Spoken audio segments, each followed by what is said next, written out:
ನೋಡಿ, ಇವತ್ತು ಸಿದ್ದರಾಮಯ್ಯನ ಮೇಲೆ ಅನವಶ್ಯಕವಾಗಿ ರಾಜ್ಯಪಾಲರು ತಮ್ಮ ಏನು ಹಾಗೆತನವನ್ನು ತೀರಿಸಿದ್ದಾರೆ. ಯಾವುದೇ ಕಾರಣಕ್ಕೂ ಸಿದ್ದರಾಮಯ್ಯನವರು ತಪ್ಪನ್ನು ಮಾಡಿಲ್ಲ. ಅವರಿಗೆ ಏನು ಪ್ರಾಸಿಕ್ಯೂಷನ್ಗೆ ನೋಟಿಸ್ ಕೊಟ್ಟಿದ್ದಾರೆ, ಇದು ಪ್ರಜಾಪ್ರಭುತ್ವ ವಿರೋಧಿ ಆಗಿರ್ತಕ್ಕಂಥದ್ದು. This is N against the constitution. ಈ ದೇಶದ ಸಂವಿಧಾನವನ್ನು ವಿರೋಧ ಮಾಡತಕ್ಕಂಥದ್ದು. ಹಾಗಾಗಿ ನಮ್ಮ ಒತ್ತಾಯ ಇದೆ, ಕೂಡಲೇ ಗವರ್ನರ್ ಅವರು ಹಿಂದಕ್ಕೆ ಹೋಗಬೇಕು. ಮತ್ತು ಹೋಗದೇ ಇದ್ದರೆ ಯಾವ ರೀತಿ ಬಾಂಗ್ಲಾದೇಶದಲ್ಲಿ ಆಯಿತೋ ಅದೇ ರೀತಿ ಗವರ್ನರ್ ಆಫೀಸಿಗೆ, ಗವರ್ನರ್ ಮನೆಗೆ ನುಗ್ಗತಕ್ಕಂಥ ಕೆಲಸ ನಾವು ಕಾಂಗ್ರೆಸ್ನ ಕಾರ್ಯಕರ್ತರು ಮಾಡಬೇಕಾಗ್ತದೆ. ಅದು ಮಾಡಿಯೇ ಮಾಡ್ತೇವೆ. ಹಾಗಾಗಿ ಮಾನ ಮರ್ಯಾದೆ ಏನಾದಿದ್ದರೆ ಗವರ್ನರ್ ಅವರ ಕೂಟಕ್ಕೆ ಹಿಂದಕ್ಕೆ ಕರೆಸಬೇಕು ಮತ್ತು ಅವರು ರಾಜಭವನ ಬಿಟ್ಟು ತೊಲಗಬೇಕು. ಇಲ್ಲದೇ ಇದ್ದರೆ ರಾಜಭವನ ಒಕ್ಕೂರು ಖಂಡಿತ. ರಾಜಭವನದಲ್ಲಿ ಏನಾದರೂ ಆದರೆ ಅದಕ್ಕೆ ರಾಜ್ಯಪಾಲರು ಮತ್ತು ಕೇಂದ್ರ ಸರ್ಕಾರ ನೇರ ಹೊಣೆ ಅಂತ ಹೇಳುವುದನ್ನು ಈ ಸಂದರ್ಭದಲ್ಲಿ ಹೇಳಲಿಕ್ಕೆ ಬಯಸ್ತಾ ಇದ್ದೇನೆ. ಕೂಡಲೇ ಗವರ್ನರ್ ಅವರು ಹಿಂದಕ್ಕೆ ಹೋಗಬೇಕು. ಮತ್ತು ಹೋಗದೇ ಇದ್ದರೆ ಯಾವ ರೀತಿ ಬಾಂಗ್ಲಾದೇಶದಲ್ಲಿ ಆಯಿತೋ ಅದೇ ರೀತಿ ಗವರ್ನರ್ ಆಫೀಸಿಗೆ, ಗವರ್ನರ್ ಮನೆಗೆ ನುಗ್ಗತಕ್ಕಂಥ ಕೆಲಸ ನಾವು ಕಾಂಗ್ರೆಸ್ನ ಕಾರ್ಯಕರ್ತರು ಮಾಡಬೇಕಾಗ್ತದೆ. ಅದು ಮಾಡಿಯೇ ಮಾಡ್ತೇವೆ. ಹಾಗಾಗಿ ಮಾನ ಮರ್ಯಾದೆ ಏನಾದಿದ್ದರೆ ಗವರ್ನರ್ ಅವರ ಕೂಟಕ್ಕೆ ಹಿಂದಕ್ಕೆ ಕರೆಸಬೇಕು ಮತ್ತು ಅವರು ರಾಜಭವನ ಬಿಟ್ಟು ತೊಲಗಬೇಕು. ಇಲ್ಲದೇ ಇದ್ದರೆ ರಾಜಭವನ ಒಕ್ಕೂರು ಖಂಡಿತ. ರಾಜಭವನದಲ್ಲಿ ಏನಾದರೂ ಆದರೆ ಅದಕ್ಕೆ ರಾಜ್ಯಪಾಲರು ಮತ್ತು ಕೇಂದ್ರ ಸರ್ಕಾರ ನೇರ ಹೊಣೆ ಅಂತ ಹೇಳುವುದನ್ನು ಈ ಸಂದರ್ಭದಲ್ಲಿ ಹೇಳಲಿಕ್ಕೆ ಬಯಸ್ತಾ ಇದ್ದೇನೆ. ನೋಡಿ, ಇವತ್ತು ಸಿದ್ದರಾಮಯ್ಯನ ಮೇಲೆ ಅನವಶ್ಯಕವಾಗಿ ರಾಜ್ಯಪಾಲರು ತಮ್ಮ ಏನು ಹಾಗೆತನವನ್ನು ತೀರಿಸಿದ್ದಾರೆ. ಯಾವುದೇ ಕಾರಣಕ್ಕೂ ಸಿದ್ದರಾಮಯ್ಯನವರು ತಪ್ಪನ್ನು ಮಾಡಿಲ್ಲ. ಅವರಿಗೆ ಏನು ಪ್ರಾಸಿಕ್ಯೂಷನ್ಗೆ ನೋಟಿಸ್ ಕೊಟ್ಟಿದ್ದಾರೆ, ಇದು ಪ್ರಜಾಪ್ರಭುತ್ವ ವಿರೋಧಿ ಆಗಿರ್ತಕ್ಕಂಥದ್ದು. This is N against the constitution. ಈ ದೇಶದ ಸಂವಿಧಾನವನ್ನು ವಿರೋಧ ಮಾಡತಕ್ಕಂಥದ್ದು. ಹಾಗಾಗಿ ನಮ್ಮ ಒತ್ತಾಯ ಇದೆ, ಕೂಡಲೇ ಗವರ್ನರ್ ಅವರು ಹಿಂದಕ್ಕೆ ಹೋಗಬೇಕು. ಮತ್ತು ಹೋಗದೇ ಇದ್ದರೆ ಯಾವ ರೀತಿ ಬಾಂಗ್ಲಾದೇಶದಲ್ಲಿ ಆಯಿತೋ ಅದೇ ರೀತಿ ಗವರ್ನರ್ ಆಫೀಸಿಗೆ, ಗವರ್ನರ್ ಮನೆಗೆ ನುಗ್ಗತಕ್ಕಂಥ ಕೆಲಸ ನಾವು ಕಾಂಗ್ರೆಸ್ನ ಕಾರ್ಯಕರ್ತರು ಮಾಡಬೇಕಾಗ್ತದೆ. ಅದು ಮಾಡಿಯೇ ಮಾಡ್ತೇವೆ. ಹಾಗಾಗಿ ಮಾನ ಮರ್ಯಾದೆ ಏನಾದಿದ್ದರೆ ಗವರ್ನರ್ ಅವರ ಕೂಟಕ್ಕೆ ಹಿಂದಕ್ಕೆ ಕರೆಸಬೇಕು ಮತ್ತು ಅವರು ರಾಜಭವನ ಬಿಟ್ಟು ತೊಲಗಬೇಕು. ಇಲ್ಲದೇ ಇದ್ದರೆ ರಾಜಭವನ ಒಕ್ಕೂರು ಖಂಡಿತ. ರಾಜಭವನದಲ್ಲಿ ಏನಾದರೂ ಆದರೆ ಅದಕ್ಕೆ ರಾಜ್ಯಪಾಲರು ಮತ್ತು ಕೇಂದ್ರ ಸರ್ಕಾರ ನೇರ ಹೊಣೆ ಅಂತ ಹೇಳುವುದನ್ನು ಈ ಸಂದರ್ಭದಲ್ಲಿ ಹೇಳಲಿಕ್ಕೆ ಬಯಸ್ತಾ ಇದ್ದೇನೆ. ಕೂಡಲೇ ಗವರ್ನರ್ ಅವರು ಹಿಂದಕ್ಕೆ ಹೋಗಬೇಕು. ಮತ್ತು ಹೋಗದೇ ಇದ್ದರೆ ಯಾವ ರೀತಿ ಬಾಂಗ್ಲಾದೇಶದಲ್ಲಿ ಆಯಿತೋ ಅದೇ ರೀತಿ ಗವರ್ನರ್ ಆಫೀಸಿಗೆ, ಗವರ್ನರ್ ಮನೆಗೆ ನುಗ್ಗತಕ್ಕಂಥ ಕೆಲಸ ನಾವು ಕಾಂಗ್ರೆಸ್ನ ಕಾರ್ಯಕರ್ತರು ಮಾಡಬೇಕಾಗ್ತದೆ. ಅದು ಮಾಡಿಯೇ ಮಾಡ್ತೇವೆ. ಹಾಗಾಗಿ ಮಾನ ಮರ್ಯಾದೆ ಏನಾದಿದ್ದರೆ ಗವರ್ನರ್ ಅವರ ಕೂಟಕ್ಕೆ ಹಿಂದಕ್ಕೆ ಕರೆಸಬೇಕು ಮತ್ತು ಅವರು ರಾಜಭವನ ಬಿಟ್ಟು ತೊಲಗಬೇಕು. ಇಲ್ಲದೇ ಇದ್ದರೆ ರಾಜಭವನ ಒಕ್ಕೂರು ಖಂಡಿತ. ರಾಜಭವನದಲ್ಲಿ ಏನಾದರೂ ಆದರೆ ಅದಕ್ಕೆ ರಾಜ್ಯಪಾಲರು ಮತ್ತು ಕೇಂದ್ರ ಸರ್ಕಾರ ನೇರ ಹೊಣೆ ಅಂತ ಹೇಳುವುದನ್ನು ಈ ಸಂದರ್ಭದಲ್ಲಿ ಹೇಳಲಿಕ್ಕೆ ಬಯಸ್ತಾ ಇದ್ದೇನೆ. ನೋಡಿ, ಇವತ್ತು ಸಿದ್ದರಾಮಯ್ಯನ ಮೇಲೆ ಅನವಶ್ಯಕವಾಗಿ ರಾಜ್ಯಪಾಲರು ತಮ್ಮ ಏನು ಹಾಗೆತನವನ್ನು ತೀರಿಸಿದ್ದಾರೆ. ಯಾವುದೇ ಕಾರಣಕ್ಕೂ ಸಿದ್ದರಾಮಯ್ಯನವರು ತಪ್ಪನ್ನು ಮಾಡಿಲ್ಲ. ಅವರಿಗೆ ಏನು ಪ್ರಾಸಿಕ್ಯೂಷನ್ಗೆ ನೋಟಿಸ್ ಕೊಟ್ಟಿದ್ದಾರೆ, ಇದು ಪ್ರಜಾಪ್ರಭುತ್ವ ವಿರೋಧಿ ಆಗಿರ್ತಕ್ಕಂಥದ್ದು. This is N against the constitution. ಈ ದೇಶದ ಸಂವಿಧಾನವನ್ನು ವಿರೋಧ ಮಾಡತಕ್ಕಂಥದ್ದು. ಹಾಗಾಗಿ ನಮ್ಮ ಒತ್ತಾಯ ಇದೆ, ಕೂಡಲೇ ಗವರ್ನರ್ ಅವರು ಹಿಂದಕ್ಕೆ ಹೋಗಬೇಕು. ಮತ್ತು ಹೋಗದೇ ಇದ್ದರೆ ಯಾವ ರೀತಿ ಬಾಂಗ್ಲಾದೇಶದಲ್ಲಿ ಆಯಿತೋ ಅದೇ ರೀತಿ ಗವರ್ನರ್ ಆಫೀಸಿಗೆ, ಗವರ್ನರ್ ಮನೆಗೆ ನುಗ್ಗತಕ್ಕಂಥ ಕೆಲಸ ನಾವು ಕಾಂಗ್ರೆಸ್ನ ಕಾರ್ಯಕರ್ತರು ಮಾಡಬೇಕಾಗ್ತದೆ. ಅದು ಮಾಡಿಯೇ ಮಾಡ್ತೇವೆ. ಹಾಗಾಗಿ ಮಾನ ಮರ್ಯಾದೆ ಏನಾದಿದ್ದರೆ ಗವರ್ನರ್ ಅವರ ಕೂಟಕ್ಕೆ ಹಿಂದಕ್ಕೆ ಕರೆಸಬೇಕು ಮತ್ತು ಅವರು ರಾಜಭವನ ಬಿಟ್ಟು ತೊಲಗಬೇಕು. ಇಲ್ಲದೇ ಇದ್ದರೆ ರಾಜಭವನ ಒಕ್ಕೂರು ಖಂಡಿತ. ರಾಜಭವನದಲ್ಲಿ ಏನಾದರೂ ಆದರೆ ಅದಕ್ಕೆ ರಾಜ್ಯಪಾಲರು ಮತ್ತು ಕೇಂದ್ರ ಸರ್ಕಾರ ನೇರ ಹೊಣೆ ಅಂತ ಹೇಳುವುದನ್ನು ಈ ಸಂದರ್ಭದಲ್ಲಿ ಹೇಳಲಿಕ್ಕೆ ಬಯಸ್ತಾ ಇದ್ದೇನೆ. ಕೂಡಲೇ ಗವರ್ನರ್ ಅವರು ಹಿಂದಕ್ಕೆ ಹೋಗಬೇಕು. ಮತ್ತು ಹೋಗದೇ ಇದ್ದರೆ ಯಾವ ರೀತಿ ಬಾಂಗ್ಲಾದೇಶದಲ್ಲಿ ಆಯಿತೋ ಅದೇ ರೀತಿ ಗವರ್ನರ್ ಆಫೀಸಿಗೆ, ಗವರ್ನರ್ ಮನೆಗೆ ನುಗ್ಗತಕ್ಕಂಥ ಕೆಲಸ ನಾವು ಕಾಂಗ್ರೆಸ್ನ ಕಾರ್ಯಕರ್ತರು ಮಾಡಬೇಕಾಗ್ತದೆ. ಅದು ಮಾಡಿಯೇ ಮಾಡ್ತೇವೆ.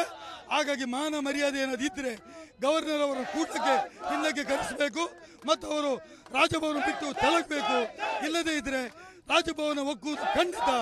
ರಾಜಭವನದಲ್ಲಿ ಏನಾದರೂ ಆದರೆ ಅದಕ್ಕೆ ರಾಜ್ಯಪಾಲರು ಮತ್ತು ಕೇಂದ್ರ ಸರ್ಕಾರ ನೇರ ಹೊಣೆ ಅಂತ ಹೇಳುವುದನ್ನು ಈ ಸಂದರ್ಭದಲ್ಲಿ ಹೇಳಲಿಕ್ಕೆ ಬಯಸ್ತಾ ಇದ್ದೇನೆ. ನೋಡಿ, ಇವತ್ತು ಸಿದ್ದರಾಮಯ್ಯನ ಮೇಲೆ ಅನವಶ್ಯಕವಾಗಿ ರಾಜ್ಯಪಾಲರು ತಮ್ಮ ಏನು ಹಾಗೆತನವನ್ನು ತೀರಿಸಿದ್ದಾರೆ. ಯಾವುದೇ ಕಾರಣಕ್ಕೂ ಸಿದ್ದರಾಮಯ್ಯನವರು ತಪ್ಪನ್ನು ಮಾಡಿಲ್ಲ. ಅವರಿಗೆ ಏನು ಪ್ರಾಸಿಕ್ಯೂಷನ್ಗೆ ನೋಟಿಸ್ ಕೊಟ್ಟಿದ್ದಾರೆ, ಇದು ಪ್ರಜಾಪ್ರಭುತ್ವ ವಿರೋಧಿ ಆಗಿರ್ತಕ್ಕಂಥದ್ದು. This is N against the constitution. ಈ ದೇಶದ ಸಂವಿಧಾನವನ್ನು ವಿರೋಧ ಮಾಡತಕ್ಕಂಥದ್ದು. ಹಾಗಾಗಿ ನಮ್ಮ ಒತ್ತಾಯ ಇದೆ, ಕೂಡಲೇ ಗವರ್ನರ್ ಅವರು ಹಿಂದಕ್ಕೆ ಹೋಗಬೇಕು.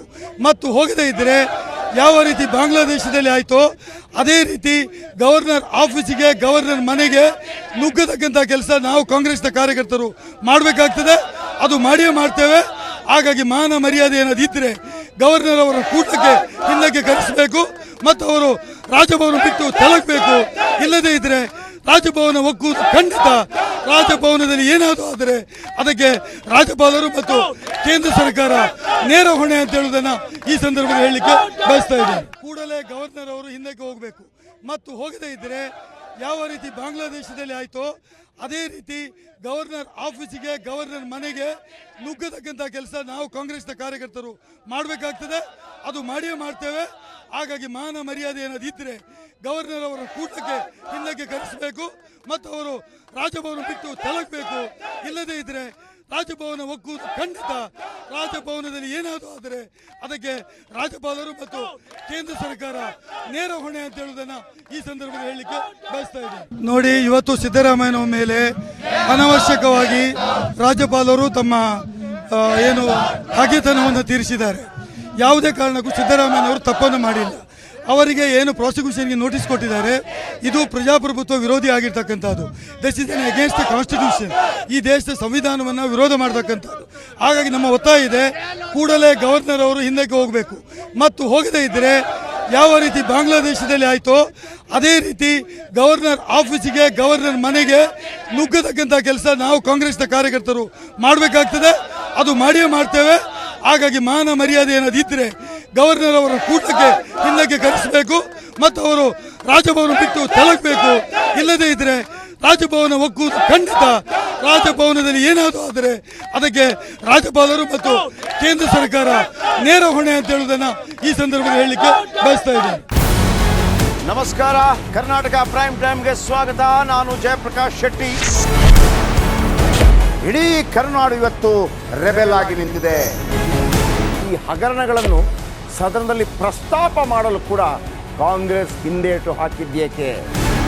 ನಿಮ್ಗೆ ಸಂಬಳ ಅದಕ್ಕೆ, ನಿಮಗೆ ವಾಹನ ಅದಕ್ಕೆ, ನಿಮಗೆ ವೆಪನ್ ಅದಕ್ಕೆ, ನೀವು ಅದನ್ನು ಸೆರೆ ಹಿಡಿಬೇಕಾಗಿದೆ. ನೀವು ವಿದ್ಯುತ್ ಬರ ಇದೆ ಅಂತ ಹೇಳ್ತಾ ಇದ್ದೀರಿ. ಎಲ್ಲಿ ಬರ ಇದೆ ನೀವು ಹೇಳಬೇಕು. ಪಾಕಿಸ್ತಾನ್ ಆಕ್ಯುಪೈಡ್ ಕಾಶ್ಮೀರ್ ಅದು ಎಂದೆಂದಿಗೂ ನಮ್ಮದು. 40 ಮೆಷಿನ್ಗಳು ತಂದಿತ್ತು ನೋಟ್ ಎಣಿಸುವುದಕ್ಕೆ, ಅದೇ ಹಾಳಾಯಿತು. ಮಥುರಾದ ಗಲಾಟೆ ಇದೆಯಲ್ಲ, ಅದು ಸ್ಥಳೀಯವಾಗಿ ಕೂತು ಪರಿಹರಿಸಬಹುದಾದಂಥ ಕಾನೂನಿದೆ. ಗ್ಯಾರಂಟಿ ಯೋಜನೆಯಿಂದ ನಷ್ಟ ಆಗಿದೆ, ಲಾಭ ಆಗಿದೆ, ದಯವಿಟ್ಟು ಹೇಳಿ. Dawood Ibrahim most wanted criminal ಯಾವಾಗಾದ? ಅಂದರೆ ಇಲ್ಲಿ ತನಕ ಭಾರತ ದೇಶದಲ್ಲಿ ಓರ್ವ ದಲಿತ ಪ್ರಧಾನಿಯಾದಂಥ ಇತಿಹಾಸವೇ ಇಲ್ಲ. ರಿಪಬ್ಲಿಕ್ ವರ್ಲ್ಡ್ ಆಪ್ ಇದು ಕೇವಲ ಅಪ್ಲಿಕೇಶನ್ ಅಲ್ಲ, ಸಮಗ್ರ ಸುದ್ದಿಗಳ ಸಂಪರ್ಕ ಮಾರ್ಗಕ್ಕೆ ಕ್ರಾಂತಿಕಾರಿ ಬದಲಾವಣೆ. ರಿಪಬ್ಲಿಕ್ ವರ್ಲ್ಡ್ ಆಪ್ ಕೇವಲ ಸುದ್ದಿ ಅಪ್ಲಿಕೇಶನ್ ಅನ್ನ ಪರಿಚಯ ಮಾಡ್ತಾ ಇಲ್ಲ, ಬದಲಾಗಿ ಡಿಜಿಟಲ್ ಸುದ್ದಿ ಬಳಕೆಯ ಹೊಸ ಯುಗಕ್ಕೆ ನಾಂದಿ ಹಾಡ್ತಾ ಇದೆ. ಇದೊಂದು ಬ್ರೇಕಿಂಗ್ ನ್ಯೂಸ್, ಪ್ರಭಾವಶಾಲಿ ಕಾರ್ಯಕ್ರಮಗಳಿಗೆ ಗಟ್ಟಿಯಾದ ವೇದಿಕೆ.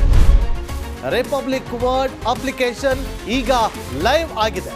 ಗೂಗಲ್ ಪ್ಲೇ ಸ್ಟೋರ್ ಮತ್ತು ಆಪಲ್ ಆಪ್ ಸ್ಟೋರ್ ಎರಡರಲ್ಲೂ ಲಭ್ಯವಿದೆ. ಈಗಲೇ ಡೌನ್ಲೋಡ್ ಮಾಡಿ.